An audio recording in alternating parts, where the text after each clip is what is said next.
Okay, so what we're going to do today is change the serpentine belt on a 2022 third gen Tundra with a 3.4. You're going to need, for this job, a breaker bar or just a long ratchet to relieve the pressure off of the belt with the tensioner. And then I think we're going to need a 10 millimeter bolt to take off, or a 10 millimeter wrench to take off a bolt or two to get the belt off. There's two belts, one is outside the fan, one is inside the fan. To get the one belt off, we'll take a look here at the diagram. You can see the diagram with the routing, and what you also see, I found a picture online that shows the engine pulled out, and you can see a really good picture of what this looks like with the two different belts. I had actually called a Toyota dealer parts desk and asked them about changing this belt out. And when I asked them about the belt, the guy said, oh, it's just one belt, there's one part number. Which is true, there's one part number, but it's actually two of those part numbers that you'll need to change out both belts, and two different tensioners. So we'll take a look at that and we'll get underneath.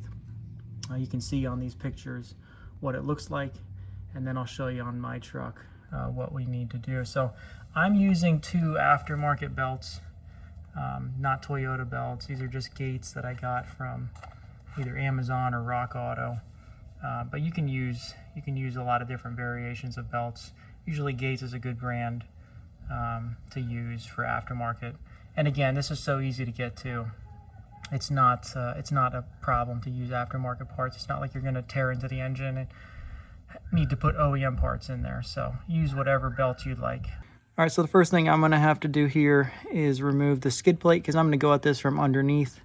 And you got to take off the 4 bolts. There's 1, 2, 3, and 4. So take those off and take your skid plate off. Okay, so now we can see we're underneath the truck. And this is where you go to change your oil. But up here, right here, this is the tensioner for the outside belt. And then we got to go around this thing, whatever this is here. And you can see up right there, to the right, there's that bolt with the pulley. That is your second inside belt tensioner. So we're going to relieve that, and that might be tricky to get to. We'll try from the bottom here, see which way is the best to get this belt. But first we're going to do the outside belt. Here, this should be much easier. Let's pop that off first, and then we'll worry about the inside belt.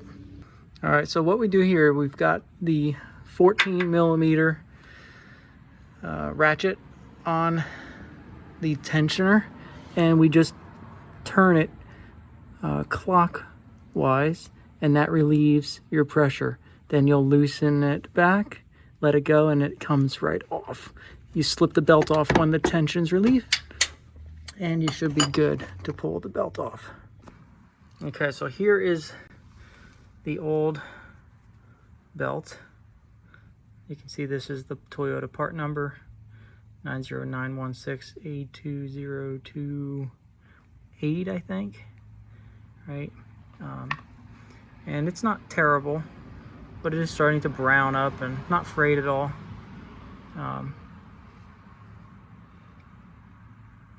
You can see what it looks like there. What I'm going to do here is just make sure that this is the same. You know, just kind of, I'm going to measure them out just to see if they're the same. You can see here, they're the same width and everything, but I'll make sure the length is the same on this part. Okay, so now we're going to take off the inside belt, and we're going to relieve the pressure. I'm going to again put this on. It's easy to go up this way. Get up on there, turn it counterclockwise like this, pulling it down, and I'm going to slip the belt off with my other hand, and then let it out, and it will release the belt, and then we'll find a way to get that belt off around this fan. All right, so I was able to pop the belt off, And now we're gonna have to go around this fan and then off. But in order to get it off, it looks like we're gonna have to take this bolt off and this bolt off right here to get the fan off. So I'm gonna take those off and see if I can just slide the belt around it, and then we'll be free and clear of the fan. So let's take those off and see. And we also have to take off this connector. This just press in this tab right here and pull it out from there. So now we've got enough play in here. We'll be able to get the belt out from this. All right, so now you've got to get the belt. You kind of go around the fan to get it on the other side of the fan.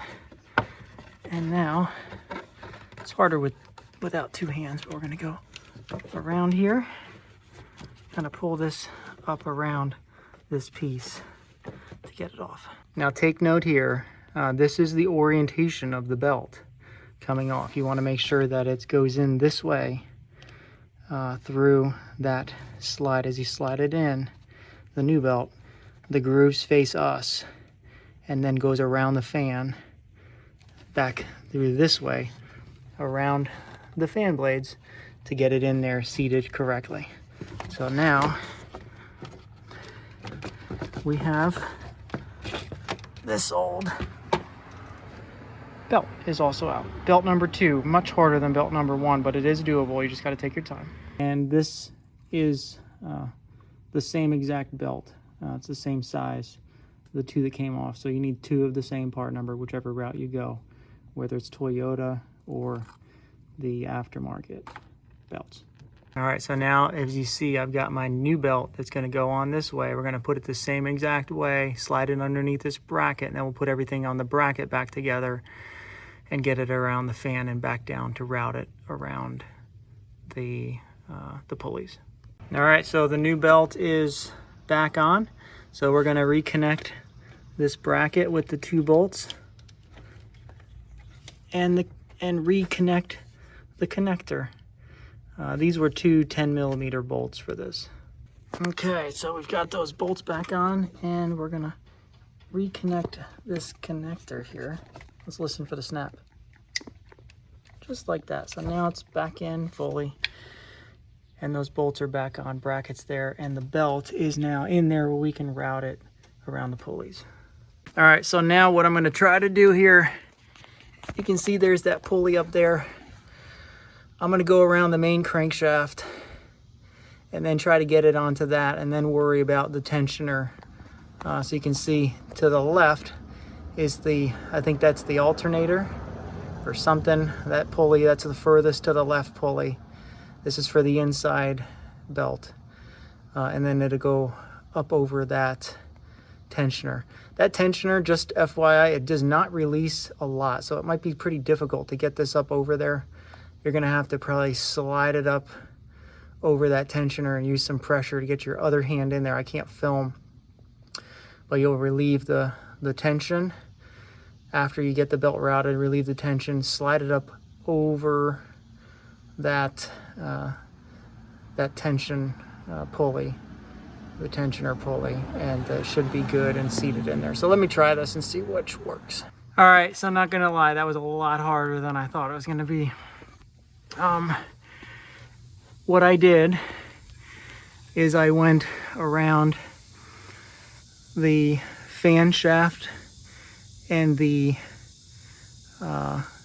crank shaft right in the middle. Then went around that pulley, right? So I got around the 3. Then I connected my socket, my 14mm socket, underneath the belt to that bolt. So the belt was above my socket, attached to that bolt there. Then what I had to do is really stretch that belt out to get it over that pulley, because I had the pulley maxed out. I was able to get it all the way down and just barely get the new belt over there and make sure everything was seated around. So take your time. I would go around the pulley, the crankshaft, I did the crankshaft last. Get around that fan, get around the alternator pulley to the left there. Try to route the belt around as best you can up near the tensioner. Get around all the way back on the back channels of the main crankshaft for the grooves of the belt, and then worry about getting that tensioner released to get the belt up onto the tensioner. But it's doable. I did it from underneath the truck. There's no way you'd be able to get that from above. It's just too far to reach down and too many things in the way. Take your time. You're gonna have to really twist your arms to get up in there and get that, but you can do it with just 2 hands. So there it is. Belt, inside belt is done.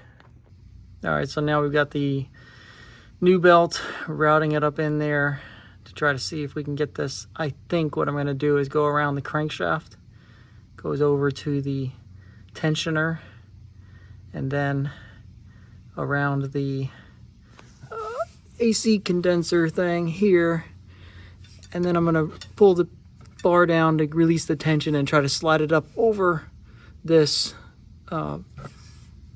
pulley, the idler pulley, because it's the smoothest one. There's less grooves. I think it'd be easier to get it on that, so we'll try that and see how that works. All right, so that was how I did it. I routed it around all of the pulleys except for the idler pulley. Then I put full tension on the idler, or the tensioner pulley right here. Right here, I put full tension on that, and I had to push the belt up over this pulley. It was tough to do, but with 2 hands you can do it. Just take your time, make sure everything's seated on these pulleys that have the grooves, so that they're all linked up and smooth over those. If they're bound up on any of these lips, they're not going to have enough slack to get it over the tensioner here, or the idler pulley. So take your time and get it, but you can do it with just 2 hands. All right, so now I've got both belts on, and the bracket's back on, connector is back connected. Let's start the truck up to inspect. All right, so truck is on and everything is running well.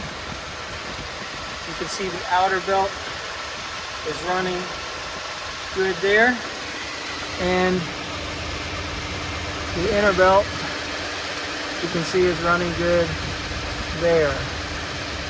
Everything is good, running the way it should be on both belts, the inner and the outer. Hey guys, so I was able to do this job with the belts, both belts on the truck. It was a lot tougher than I thought it was going to be, but you can do it. So take your time. I only used my 2 hands and did the job. Took me about, I don't know, without filming, it would probably take me about 30-45 minutes to do, but you can definitely do it on your own, in your own garage with just some basic tools. So good luck to you. Leave some comments down below if you find a better way to do this to help other people out. But I was able to do basically all the work from underneath the truck and a little bit from the top, but most was underneath. You can reach up there without lifting the truck up, just on the ground, and get this job done. So hope this helps. Until next time, I'll see you later. All right, bye-bye.